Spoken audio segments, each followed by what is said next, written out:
느부갓네살 왕이 위에 오른 지 2년에 한 꿈을 꿉니다. 오늘 꾼 꿈인데요. 오늘 제가 읽은 말씀인데 이 꿈이 하도 이상해서 명령을 내렸죠. 근데 희한한 명령을 내렸어요. 내가 꾼 꿈과 해석을 해내라는 것이죠. 세상에 남이 꾼 꿈을 어떻게 알 수 있겠습니까? 아무도 맞출 수가 없죠. 그때 바로 이 다니엘이 불려서 갔고 다니엘이 하나님의 계시를 따라 또 하나님의 그 은혜를 따라 이 꿈을 알게 하고 해석하게 하셨습니다. 저희가 읽은 본문 말씀처럼 이 일은 이 모든 우주와 만물을 창조하시고 다스리시는 여호와께서 사람이 알 수 있는 지혜, 사람이 알 수 있는 해석이 아니라 하나님께서 하나님의 행하실 일을 다니엘을 통해 느부갓네살에게 보여주셨던 것을 가르쳐 주신 것입니다. 그렇습니다. 우리가 계획하고 움직여 나가는 것처럼 나라들이 이렇게 돌아가지만요. 사실은 나라들과 민족들 또 사람들의 그 인생을 결정하고 움직이시는 분은 하나님의 주권 가운데 있다는 것입니다. 느부갓네살이 예수님이 오시기 전 한 550년 전에 이 세상을 통치할 것처럼 강력한 권세를 가졌지만 그 권세도 하나님의 허락하신 가운데 잠시 누렸던 것이죠. 그리고 하나님께서 무슨 일을 행하시는지 이제 구체적으로 느부갓네살을 통해서 역사의 주인공이신 하나님께서 역사를 어떻게 움직여 나가시는지 저에게 보여주시는 것입니다. 느부갓네살 왕의 꿈을 보면서요, 저희가 함께 지난주에 저희가 말라기 선지자의 말씀을 보았습니다. 400년 동안 하나님의 말씀이 이제 선지자들에게 임하지 않았다 그랬습니다. 400년 동안 마치 하나님이 아무 일도 안 하시는 것처럼 방관하는 것처럼 너희 마음대로 해봐라. 그리고 버리신 것처럼 이스라엘도 버리시고 하나님의 백성도 버리시고 나라들도 버리신 것처럼 보이지만 우리의 작은 눈으로 우리의 작은 지식으로는 그렇게 보인다는 것입니다. 그런데 하나님께서는 판을 새롭게 크게 짜고 계십니다. 다음 500년을 위해서 저희 한국에 한창 경제개발할 때 1900 몇 년이죠? 62년부터 했나요? 그때 경제개발 몇 년 계획을 짜고 있었습니까? 경제개발 5개년 다 아시잖아요. 경제개발 5개년 이렇게 해서 5년 단위로 내다보면서요 준비를 했어요. 그래서 하나하나 밑바닥부터 작업을 하지 않았습니까? 이제 하나님께서요 구원 계획을 판을 까셨는데 몇 년 동안에 지금 저희가 구약성경 오늘 마지막이에요. 여러분들 구약성경 눈에 쫙 들어오십니까? 구약성경 4,000년 계획을 갖고 계셨어요. 4,000년 계획, 하나님의 4,000년의 구원 계획이 이제 막바지에 이르렀어요. 보여주실 거예요. 그래서 이제 마지막 500년을 보면서 판을 또 새롭게 움직이시는데요. 하나님께서 판을 이스라엘이라는 작은 나라에서 판을 열방으로 움직이실 거예요. 그러니까 판이 갑자기 커지는 거예요. 구약성경은 그동안 저희가 구약성경을 보면서 이스라엘 중심이었어요. 아브라함의 자손들의 중심들이었어요. 이스라엘의 역사를 떠나지 않은 것처럼 보였어요. 그런데 마지막 500년을 놔두고요. 그 북이스라엘과 남유다가 멸망하면서 역사 속에서 사라지는 것처럼 보입니다. 이스라엘이 빛을 잃어버리는 것처럼 보여요. 하나님의 말씀이 400년 동안 임하지 않았습니다. 그런데요, 하나님께서요, 이스라엘 판이요, 이제 판이 이스라엘이라는 작은 땅이 아니라 나라들과 민족들, 전 세계를 품을 하나님의 구원 계획이 이제 갑자기 폭발적으로 일어날 것이에요. 그러기에 하나님께서 500년 동안 그 그릇을 준비하는 것이에요.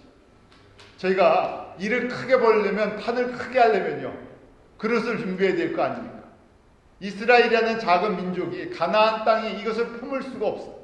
그래서 하나님께서 판을 크게 벌리시려고요, 움직이고 계시는 것을 누구에게 보여주셨다고요? 느부갓네살에게, 다니엘을 통해서 그것을 알게 하셨다는 것이에요. 왜냐하면요, 이스라엘 백성을 흩으신 것도 하나님의 뜻이에요. 저희가 한번 그 꿈의 내용을 한번 볼까요?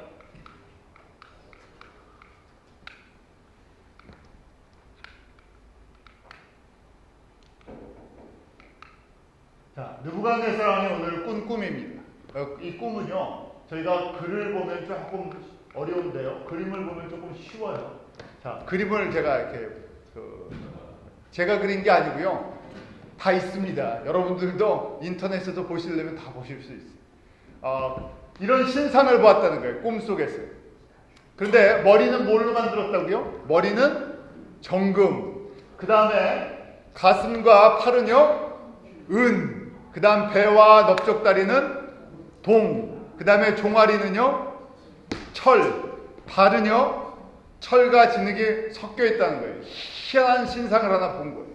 그러니까 또 왕이요, 고민하다가 이 꿈을 갖다 얘기를 안 하고 이 꿈을 알게 하고 해석할 사람을 찾은 거 아니겠어요? 이것은 왕이 생각해도 이건 보통 꿈이 아니기 때문에. 세상이 좋은 꿈 꾸면 뭐합니까? 사람들은요, 세상 사람들은 좋은 꿈 꾸면 뭐 좋은 꿈도 아니지만요, 뭐 로또를 사든지 복권을 사겠죠. 돼지 꿈을 꾸든 똥 꿈을 꾸든. 그런데 이거는 그 돼지 꿈, 똥 꿈 정도의 수준이 아니라 너무너무 희한한 꿈. 그래서 이것은 무언가 하나님께서 나에게 주시는 말씀이구나 하고 나름대로 깨달은 것이 있었습니다. 자, 이것을 저희가 보면서요, 제가 해석하는 것이 아니라 이제 다니엘이 하나님의 계시를 받고 이것을 해석을 합니다.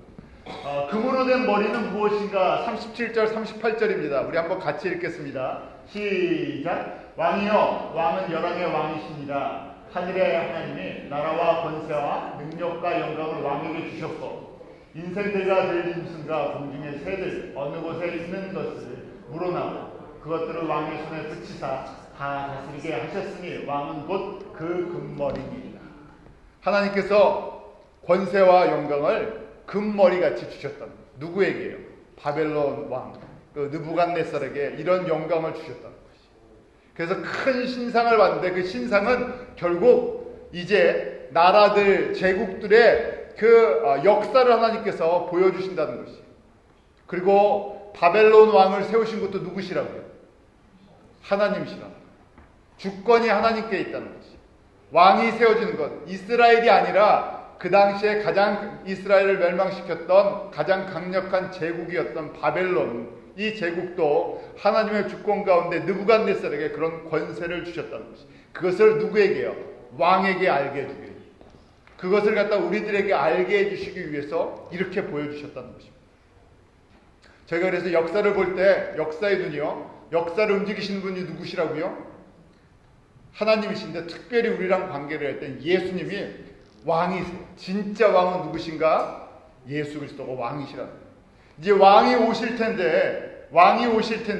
왕이 오시기 전에 한번 정리를 해주신다는 것입니다. 자, 머리는 정금은 바벨론 제국을 이야기한다는 것입니다. 두 번째, 39절에 보면 은으로 된 가슴과 팔인데요. 39절 우리 같이 읽습니다. 시작. 왕의 후에 왕만 못한 다른 나라가 일어날 것이요. 바벨론이 멸망하면서 일어났던 메데 바사라는 페르시아 제국을 이야기해요. 하나님께서 지금 그렇게 준비하고 계신다는 거예요.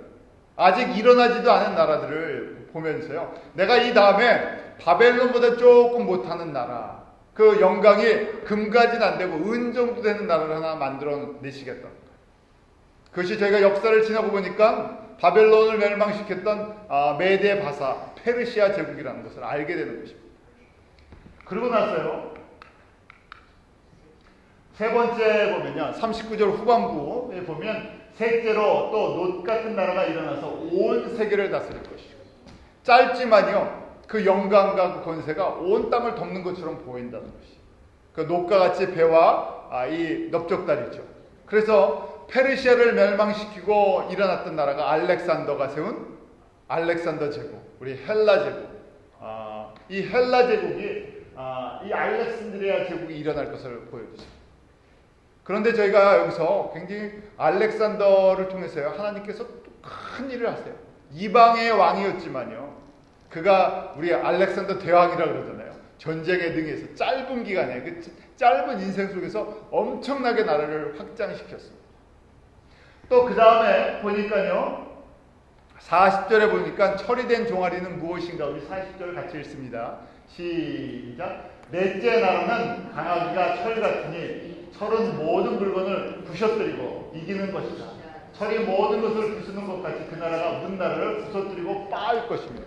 네 번째 나라는 굉장히 강력하다는 것입니다. 강력하기가 철 같아서 나라들을 다 부셔버린다는 것이에요.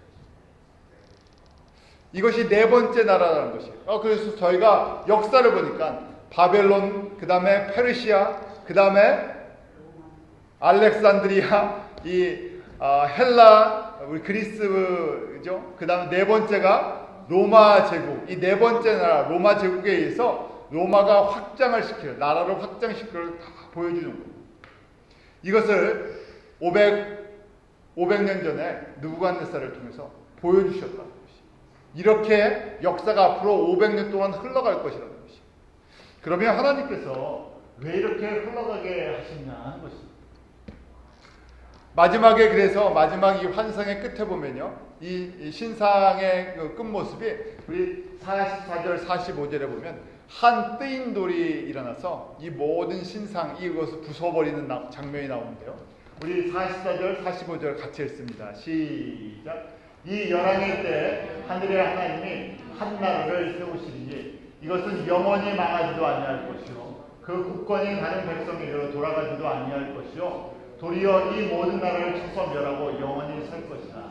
왕이 사람의 손으로 아니하고 산에서 뜨인 돌이 철과 못과 진흙과 은과 금을 부서뜨린 것을 보신 것은 크신 하나님이 장래를 왕께 알게 하신 것이다. 이 꿈이 참되고 이 해석이 확실하니. 왜 이 꿈을 주셨다고요? 하나님께서 앞으로 일어날 일을 왕에게 보여주기 위해서, 이 장래를 왕께 알게 하시기 위해서. 그런데 마지막에 이 신상을 깨뜨리는 것이 무엇이라고요? 사람의 손으로 하지 않은 뜨인 돌이 뭐냐면요, 이 돌을 갖다가 이 돌이 하나 있는데 사람이 만들어내서 한 것이 아니라는 것이. 그 무슨 누가 하신 것이라는 것이. 하나님의 돌이요. 하나님의 돌이 나라들 이 금부터 시작된 철 이후에 이 발은 철과 진흙으로 됐는데 그 나라들 모든 나라들이 이 하나님이 만드신 하나님의 돌에 의해서 다 부셔져 버리고요. 그 다음에 그 하나님의 나라, 돌로 만든 하나님의 나라는 어떻다고요? 영원하다는 것이. 그러면서 결론적으로 뭐라고 말씀하니까 이 꿈이 참되고, 이게 이 꿈이요. 거기 보면 이 꿈이 진짜라는 얘기예요. 이 꿈이 진짜, 다른 게 아니라 이게 진실되고요. 이게 진짜라는 것이. 그리고 확실하다고 얘기했죠. 이 해석이 확실하다는 것이. 다시 이것을 보면 하나님이 주권을 가지고 반드시 이렇게 하시겠다는 강력한 의지를 우리에게 보여주시는 거예요. 저희가 다시 한번 이 꿈을 정리해보죠. 그림을 보면서요. 그림이 조금 더 바뀌었죠. 금이 어디라고요? 머리인데 금으로 만든 머리가 어느 나라? 바벨론. 그 다음에 은은 그 바벨론 다음에 일어나는 제국이니까 저희가 메데 바사 페르시아구나. 그 다음에 그 다음에 어디입니까? 동이요. 동은 배와 넓적다리인데 브론즈랜. 동은 그 다음에 일어나는 나라가 어디였다고요?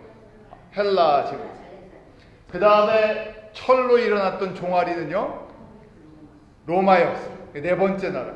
그 다음에 철 다음에는 발인데요. 발은 철과 진흙으로 서로 섞이지 않고 된다는 것이에요. 그래서 그 해석하기를 그것이 열국이 된다는, 열방이. 그 열방이 지금까지 이어진 것입니다. 지금까지 이어지는데 돌 하나가 이제요. 돌이 무슨 돌이에요? 예수님이 돌이에요. 예수님이 반석이시죠. 짱돌이 아닙니다. 자, 예수님 돌이요. 이 반석이신 예수님께서 마지막에 이걸 다 부셔버린다는 거예요. 심판하시고 재림하실 때, 우리가 초림하실 때는 예수님이 무슨 모습으로 오셨습니까? 6월절 어린 양으로 희생제물로 오세요. 마지막에 다시 오실 때는 만왕의 왕으로, 재림의 왕으로 오세요. 그래서 저희가 이 신상의 이 예언 속에는요, 초림과 또 재림의 모습이 다 있습니다. 열국의 모습들이 다 들어가 있어요. 짧게는 500년이지만 500년 이후에 일어날 하나님의 나라가 어떻게 전개가 될 것인지, 그래서 사람이 세운 나라들은 다 결론적으로 어떻게 된다고요? 다 망한다는 얘기예요. 이걸 알면서도요, 저희가 마치 안 망할 것처럼 생각해요. 우리 한국의 역사를 한번 생각해 보십시오. 한국의 역사 속에서 왕조가 영원했습니까? 아니죠. 첫 번째 무슨 왕조였어요? 우리 처음 한국의 시작을 뭐로 잡습니까? 고조선이라 그러죠. 단군이 뭐 이렇게 쥐고 있었는데, 그 다음에는요, 한국 사람이 그래도 한국의 역사는 훑지 아셔야죠. 그 다음에 삼국시대. 삼국시대 이 정치와 야합 속에서 국민 화합이 일어난 것이 아니라 신라가 대충 반쯤 통일했다 그래요. 그 다음에 뭐가 일어났습니까? 고구려. 신라가 망하고요. 잘 보세요. 조선이 망하고 그 다음에 삼국시대. 삼국시대가 끝나고 신라시대, 통일신라. 그 다음에 또 신라가 망하고요. 고려시대. 고려시대가 또 망하고 이씨 조선시대. 이씨가 또 여기 이씨가 계시는지 모르겠네요. 이씨가 영원할 것처럼 보였는데 이씨 조선도 얼마 갔습니까? 500년이에요. 500년이니까 판이 팍 바뀌어버렸죠. 지금 대통령이 됐는데 대통령이 또 뭐 한참 갈 것 같은데 한참도 안 가고 요새는 5년 하는데 5년 되기도 전에 4년 후반부터 힘이 없어갖고요. 요새 뭐 대통령 아들이니 뭐 다 불려갑니다. 대통령도 불려가고요. 참 그래요. 그러면 우리가 생각해 이 나라도 언젠가는 또 정리가 되겠죠. 미국도 마찬가지고 유럽도 그렇고. 그런데 모든 나라가 다시 일어났다 망하고 또 일어났다 망하고 하는데 영원히 망하지 않는 나라입니다. 그 나라가 어디라고요? 예수 그리스도가 왕인 하나님의 나라. 그러니까 저희는요 어디에 인생을 걸어야 돼요? 망하지 않는 나라 백성이 되는 게 최고 백성이 되는 거예요. 한국 시민권, 미국 시민권 이건 상대가 안 된다는 것이죠. 그래서 저희가 하나님 나라의 시민권을 받았다 하면 우리가 어떤 사람이라고? 가장 복받은 사람들입니다. 이거는 사람의 힘으로 만들어지지 않는 시민권이기 때문에. 자, 이렇게 하나님께서 느부갓네살을 통해서 보여주십니다. 저희가 이 중에서요, 특별히 두 나라에 대해서 제가 보기로 한번 정리를 해드린 거예요. 여러분들에게 바벨론 왕국이요. 바벨론 왕국이 기원전 주전 626년에서 562년이었어요. 그리고 그 바벨론의 멸망하고요. 550년부터 330년까지가 메데 바사라는 페르시아 제국. 또 330년 멸망할 때 그 마케도니아에 생각지도 않았던 작은 알렉산더의 아버지가 거기서 나라를 세우기 시작하면서요. 이 알렉산더가 통일을 하고 그리스 시대를 열죠. 이 헬라 시대를 저희가 특별히 기억해야 되는데 하나님께서요. 이 헬라 시대 때 두 가지를 이루어 주셨어요. 크게 기본적으로. 뭐냐면 첫 번째는 언어를 통일시켜 버리셨어요. 그 당시에 이 유럽의 세계, 이 중동과 유럽의 세계를 한 언어로, 무슨 언어로? 그리스말. 그 그리스말이 지금의 영어같이 쓰였다는 것이. 이유가 있었어요. 하나님께서 왜 언어를 통일시키셨겠습니까? 300년 후에나 알아요, 그거. 그때는 몰랐어요. 그냥 나라가 강하니까. 그 다음에 알렉산더가 참 지혜로웠어요. 그래서 그 가는 곳마다요, 문화를 수용을 합니다. 문화를 섞어버렸어요. 어디를 가든지 문화를 받아들일 건 받아들이고요. 그 다음에 또 자기가 섞어야 될 걸 섞어서요. 나라의 민족성을 없애기 위해 정책이었는데요. 그러다 보니까 이 세계가요, 무슨 문화로요? 그리스 문화, 헬라라고 그러죠. 헬라 문화로 문화가 통일이 돼 있어요. 우리가 지금 언어나 문화가 이 미국의 영향력이 그래서 큰 것이죠. 미국이 영어라는 것을 통해서요, 전 세계에 언어를 통일하고 있고요. 힘이 있으니까 또 문화를 퍼뜨려요. 문화의 영향력이 흘러가고 한국이나 중국이나 어디나 가도 뭘 찾을 수가 있어요. 햄버거, 맥도날드 햄버거랑 던킨 도넛이랑 뭐 이런 거. 그러니까 이게 여기가 미국인지 여기가 태국인지 여기가 한국인지 거의 이 TV니 인터넷이니 뭐 먹는 식생활이니 그래갖고요. 저희가 더 토속적으로 먹는 것 같아요. 한국 사람들. 저희는 이 미국 서양 음식 잘 모르는데 한국 사람들은 얼마나 잘하는지, 그래서 이름도 저희는 잘 모르는 음식들, 저희는 여전히 김치 담궈서 잘 먹는데 한국에는 요새 김치 안 담근 사람이 얼마나 있겠습니까? 그렇잖아요. 저희는 김치 냉장고까지 다들 갖고요. 김치를 누구보다도, 한국은 다 주문해서 먹는데 저희는 담궈서 먹잖아요. 이것처럼요, 전 세계를 갖다가 문화랑 언어를 통일을 시켰어요. 그 이유를 300년 지나서 그 이유를 아는 것이. 자, 그 다음에 로마 제국이 일어나는데요. 로마는요, 굉장히 실용적인 나라예요. 그 건축과 토목, 정치가 발달됐죠. 그래서 로마가 제국을 만들었을 때 언어는요, 그 당시 언어는 그대로 그리스 말을 썼어요. 통용어는, 공용어는 그리스 말이고요. 문화도 그리스 문화. 그런데 실질적으로 움직여지는 이런 제도를 만들어내는 것은요, 로마 사람들의 이런 그런 건축법이라든지 도로법이라든지. 이래서요, 그 당시에 로마 제국이 이 나라를 다스리면서요, 강력하게 모든 것을 통치할 수 있는 힘들을 갖고 있었습니다. 여기까지 보면 그냥 정치하는 역사의 이야기처럼 보여요. 그런데 저희가 이제 하나님께서 준비하시는 걸 보면 이제 이해가 갑니다. 구약의 성경은요, 여러분들 이렇게 보시면 이게 히브리어예요. 구약의 성경은 원래 히브리어로 되어 있어요. 그런데 이 나라를 잃어버리고 이스라엘 백성들이 흩어져 살기 시작하면서 무슨 언어가 뭘로 바뀌었다고요? 공용어가 헬라말로 바뀌었어요. 그러니까 저희같이 저희 자녀들이 영어를 하다 보니까 뭘 읽을 줄 모릅니까? 한글을 읽을 줄 몰라요. 그럼 어떻게 해야 되겠어요? 성경을 가르쳐 주려면 영어로 가르쳐 주게 돼 있어요. 영어 성경이 필요했던 것처럼 이 흩어져 있던 유대인들이 자녀들에게 신앙교육을 시켜줘야 되는데 이 히브리 말이 어려워서요, 히브리 말을 잘 모르는 거예요. 그리고 어려서부터 동네에서 주소들은 헬라 말을 쓰기 시작하는 거예요. 그래서 할 수 없이 성경을 번역을 했어요. 구약 성경을 헬라어로 바꾼 것을 갖다 우리가 70명의 학자들이 이집트 북쪽의 알렉산드리아에 모여서 번역을 했어요.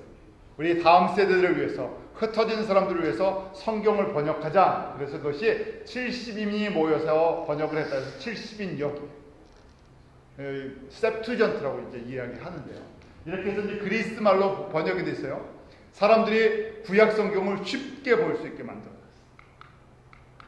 그리고 이것은요, 로마의 길이에요. 그래서 비아 로마나 했어요. 모든 길은 어디로 통한다고요? 로마로. 길 딱 걷는 거 보십시오. 이 길이 지금부터 2000년 전에 폼페이의 그 길이었대요. 그 안에 이제 이 토목을 하는 분들은 잘 아시겠지만 마치 아스팔트를 까듯이 밑에 층층이요, 이게 땅이 가라앉지 않도록 층층이에서 맨 위에 돌판을 깔은 거예요. 하이웨이를 깔듯이. 그래서 이거는 로마로 가는 길인데 이렇게. 로마가 정복하는 지역마다 이런 길을 뚫어놓으니까요. 지금으로 얘기하면 무슨 길이에요? 하이웨이죠. 고속도로를 쫙쫙 깔으니까 아주 빠른 시간 내에 달려갈 수 있고 연결이 되죠. 그래서 1세기, 2세기 동안 로마가 이 주변의 나라들을 다 정복했죠. 자, 이것이 로마가 정복했던 정복지, 이 그린 컬러로 이렇게 돼 있는 것이 로마의 정복지였는데, 그때가 팍스 로마나 해서 로마의 평화시기, 팍스 로마나라는 것이 로만 피스라는, 우리 팍스 아메리카나 해갖고요, 미국이 이렇게 점령하는 것처럼, 미국이 다스리는 것처럼 보이는데, 그 당시에 이렇게 first century and second century에 로마가 모든 나라, 이 주변의 지중해 연안의 모든 나라를 통치하면서 언어는 그리고로 헬라말로요 통일되어 있어. 문화도 헬라 철학을 갖고 있었어요. 이렇게 해서 예수님 오실 때까지 이 모습을 갖고 있는데, 여러분들 로마의 평화라는 단어를 빼고요, 저 지도를 보면 무슨 지도가 생각이 납니까? 바울의 선교여행. 이제 정리를 하죠. 예수님께서요, 오시기 500년 전에 뭘 까셨다고요? 판을 바꿔버리셨어요. 예수님이 이 땅 가운데 오시고 복음이 무슨 길을 따라 움직일 수 있게? 로마의 길들을 따라 움직일 수 있게. 그러니까 1세기, 2세기 똑같죠. 1세기, 2세기 동에 놀랍게 복음이 예루살렘에서부터 사마리아와 주변의 유럽으로 확장되는데 로마의 길을 하나님께서 쓰신 것이 강력한 그러니까 통치를 하고 있는 로마를 통해서 핍박을 받았지만 급속도로 퍼져나갑니다. 로마의 평화시기. 또 언어가 무슨 언어였다고요? 그리스 말로 통용을 해놨어요. 어딜 가든지 뭐만 하면요, 그리스 말을 하면 대화가 되고요, 복음을 전해줄 수 있어요. 사람들의 철학도요, 사고방식도 그리스 철학을 갖다 우리가 다 아는 뭐 소크라테스, 플라톤 다 이때 사람들이, 이때 이미 하나님이 철학적인 사고방식을 갖게 했어요. 그래갖고요, 하나님의 말씀을 조직적으로 들을 수 있도록, 역사관을 볼 수 있도록 하나님께서 이 학문적으로나 지성적으로 눈을 뜨게 만들어 주셨어요. 뭘 하기 위해서요? 예수 그리스도의 복음이 유대인에게만 필요한 것이 아니라 누구에게요? 나라들과 열방들에게 필요한 하나님의 생명의 말씀을 저희들에게 증거해 주시기 위해서 몇 년 동안에 500년 동안의 판을 새롭게 까셨다는. 그래서 하나님께서 500년 동안 쉬신 것이 아니라 이제 500년 후를 내다보시면서요, 복음이 예루살렘에서부터 이 십자가의 예수 그리스도의 복음이 퍼져나갈 걸 보면서요, 길 닦으시고요, 나라들 좀 정리하시고, 언어 만들어 놓으시고, 문화도 좀 정리하시고. 저희가 이제 다음 주부터 우리가 신약에서 예수 그리스도의 그 복음의 메시지를 정리하면서 그동안 정말 그 오시기로 하신 구원의 주가 예수 그리스도신가 저희가 이제 말씀을 볼 거예요. 또 저희가 이제 지금 마지막 시대에 살고 있습니다. 초림 때나 재림 때나 판이 비슷해요. 왜냐하면 초림 때 이렇게 판을 까셨어요. 이렇게 까신 것이 재림 때는 어디까지요? 땅 끝까지 이렇게 판을 까신다는 얘기. 그러니까 저희가 지금 살고 있는데 전 세계가 뭘로 통일이 돼 있어요? 언어가?